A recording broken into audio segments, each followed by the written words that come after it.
जो लोग ज्यादा सोचते हैं उन्हें एक कहानी सुनाता हूँ। ये कहानी पूरा सुन लिए तो चिंता करना छोड़ दोगे तो सुनो। एक छोटे से गांव में आरव नाम का व्यक्ति रहता था। आरव बहुत मेहनती था, लेकिन उसकी एक आदत उसकी शांति छीन चुकी थी, बेहद चिंता करना।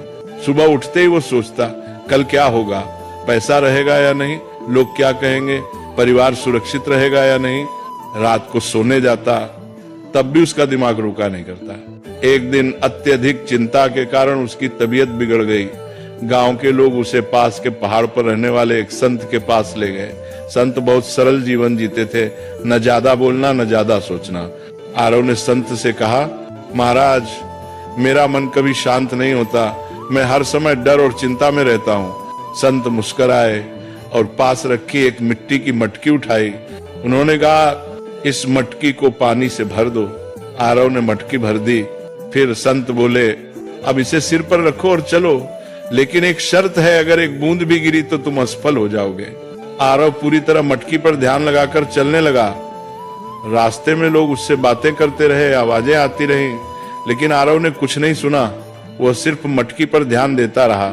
कुछ देर बाद संत ने कहा, रुको, अब बताओ रास्ते में कितने लोग मिले।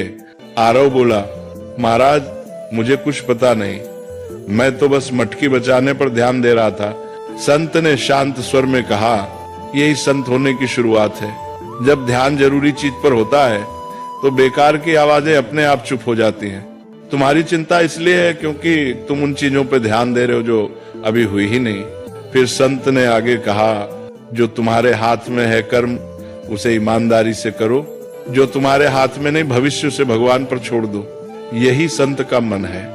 उस दिन आरव समझ गया, संत होना जंगल में जाना नहीं है, संत होना मन की अनावश्यक चिंताओं को छोड़ देना है। धीरे धीरे आरव ने चिंता कम की, वर्तमान में जीना सीखा, और वही व्यक्ति जो कभी बेचैन रहता था अब दूसरों को शांति की सीख देने लगा।